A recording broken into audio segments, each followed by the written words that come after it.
जय हिंद, जय बिहार। हम बात करते हैं संविधान के अनुसार अपने मूल अधिकार का।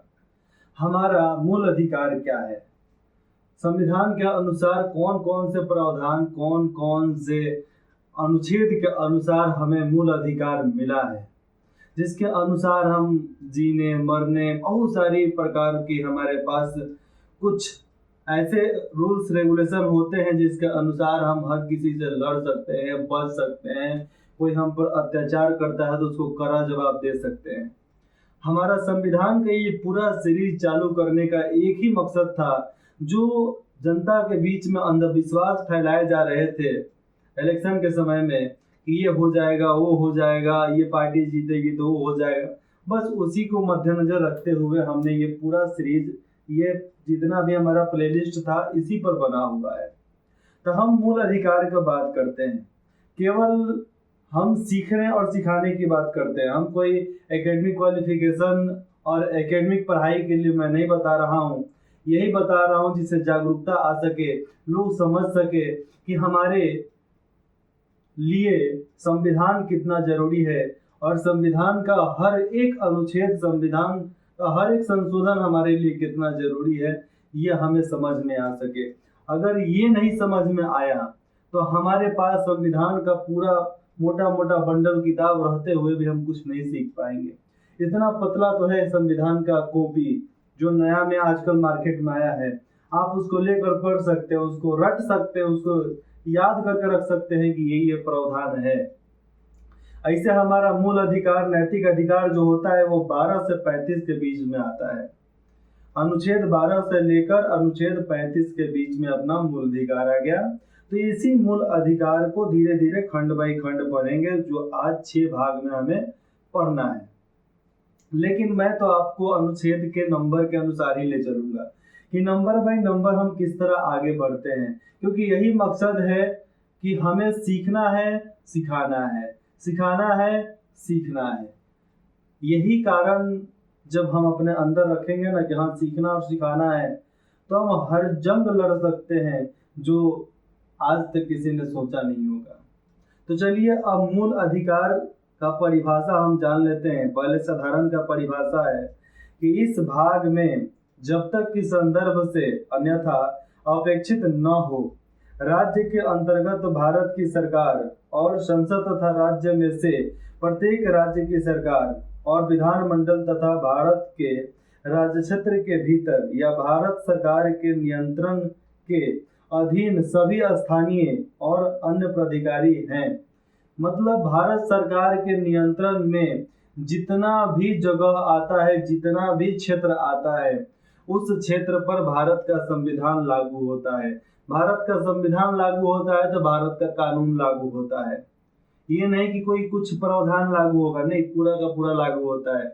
लेकिन कुछ केंद्र शासित प्रदेश है जहां पर संविधान का पूरा लॉ जो है, पूरा कानून, कॉन्स्टिट्यूशन जो है नहीं लगता है, क्योंकि वो केंद्र शासित प्रदेश में इसलिए ही रखा गया है कि उनके कुछ अधिकारों को हम सस्पेंड करते हैं, थोड़ी देर लोग रखते हैं जब तक हम यहाँ पर शांति बहाल ना कर दें। तो जितने भी केंद्र शासित प्रदेश है उनके राजा महाराजा गायब हो गए हैं, चाहे वो इलाका शांति का नहीं रहा है और शांति कायम रखने के लिए किया गया है तो ही उसको केंद्र के अधीन में रखा जाता है। तो मूल अधिकार हमारा क्या देता है? मौलिक अधिकार, जिए मरे खाए पिए, हम जो भी काम करते हैं, हमारा बिजनेस, व्यापार, घर, समाज, द्वार, ये सब का अधिकार हमारा देता है मूल अधिकार। कौन सा? 12 से लेकर 35 तक, अनुच्छेद 12 से लेकर 35 तक। तो हमें इसी में सीखना है कि हमारा प्रावधान कौन सा है, कौन सा नहीं है। ये जो अनुच्छेद 12 है केवल केवल हमें परिभाषा देता है कि हमारा ये अधिकार होता है। मतलब सरसों के गाछ पर चढ़ाने का काम किया जाता है, ऐसे आम भाषा में बोले तो। लेकिन इसका हम संवैधानिक तौर से आगे चलेंगे तो संवैधानिक तौर पे है कि इसको सीरीज बाय सीरीज बैठाया गया है कि कौन इसका अधिकार खत्म कर सकता है, कौन इसका अधिकार नहीं खत्म कर सकता है, किसके अधीन में अधिकार खत्म करना है, कौन इसको बचा कर रखेगा।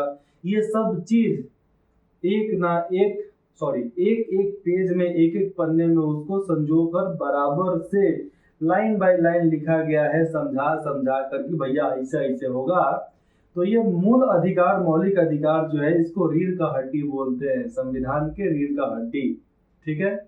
और इसके लास्ट में जाओगे तो 35, 34, सॉरी ये है ना 35, 34, 33, तो ये 33 से गिनते हैं, 33, 34, 35, ये तीन जो है ना, ये आत्मा का काम करता है, पूरे संविधान के आत्मा का काम करता है। कौन सा? अनुच्छेद 33, अनुच्छेद 34, अनुच्छेद 35। तो उसको भी हम समझेंगे, लेकिन लाइन बाय लाइन समझेंगे। हम केवल राजनीतिक मानसिकताओं को हटाकर, ये जो वोट बैंक में कुछ भी बोल दिया जाता है वोट के लिए, राजनीति में जब भी इलेक्शन होते हैं, तो केवल उस चीज को सुधारने के लिए, उस विचारधाराओं को खत्म करने के लिए मेरा ये पूरा सीरीज बना है। हमने इसी पर मेहनत इसलिए किया क्योंकि मैं चाहता हूं कि ये जो लोगों के अंदर है कि नहीं ये बदल जाएगा, वो बदल जाएगा, अरे भैया जरूरत पड़ेगा तो बदलेगा। ये संविधान के प्रावधान में भी लिखा गया है, जितने बार संशोधन हुए ऐसे ही नहीं हुए है ना। ये संवैधानिक अधिकार है कि अगर जरूरत पड़े तो राज्य सरकार भी बदल सकती है अपने हद तक, नहीं तो जो केंद्र की बात आ जाएगी तो केंद्र सरकार भी अपना अलग अलग फंडामेंटल राइट रख सकते हैं। अपना जो भी मौलिक अधिकार, मूल अधिकार जो हो गया आपका, उसके अनुसार क्या आपके लिए सही है, क्या समाज को बनाए रखने के लिए सही है, उसके अनुसार हर चीज बदलता है। जैसे में 3 तलाक बंद हो गया, ये हमारा मूल अधिकार में था ना पर्सनल लॉ में, लेकिन इसको खत्म कर दिया गया, पूरे तरीके से खत्म कर दिया गया। क्यों? क्योंकि ये समाज के नाम पर धब्बा था। किसके नाम पे? समाज के नाम पर, उन मुस्लिम महिलाओं के नाम पर धब्बा था जो शादी करके जाती थी और 3 बार तलाक तलाक तलाक गई, खत्म। ऐसा थोड़े होगा, हर चीज का अधिकार होता है। इसी तरह इसका भी अधिकार है, नहीं भैया ये तलाक सिस्टम खत्म कर दो। जो ये तलाक मुसलमानी भाषा जो है, उर्दू भाषा में आता है, हम तलाक को मन में नहीं करेंगे। हमारे हिंदू सनातन धर्म में तलाक शब्द है ही नहीं। हम लोग शादी तोड़ने की काम करते ही नहीं है। भले मन मुटाव हो जाए, लोग विधवा हो जाते थे, मर जाते थे उनके पति, तो भी अकेले रह जाते थे, लेकिन तलाक सिस्टम तो था ही नहीं। हाँ, सती प्रथा था, तो हमने सती प्रथा को खत्म किया। क्या किया? सती प्रथा को खत्म किया, छुआछूत खत्म किया। तो ये हमारे सब मूल अधिकार में आते हैं। तो यही मूल अधिकार जो है हमें जीने, मरने, खाने, पीने, व्यापार करने, घूमने, हर चीज की आजादी देती है। लेकिन कुछ इसमें रुकाव भी है कि कुछ स्थानों पर आप ना घूम सकते, ना जा सकते, ना वहां पर घूम फार किसी से पूछ पाछ सकते हैं। तो कुछ अधिकार है, तो कुछ अधिकार को रोक कर रखा गया है कि हम देश के अखंडता को बनाए रखने के लिए काम करें तो ठीक है, देश को तोड़ने की काम करेंगे तो सरकार हमें तोड़ देगी। सिंपल बात है, देश को तोड़ने का काम करेंगे तो सरकार हमें तोड़ेगी।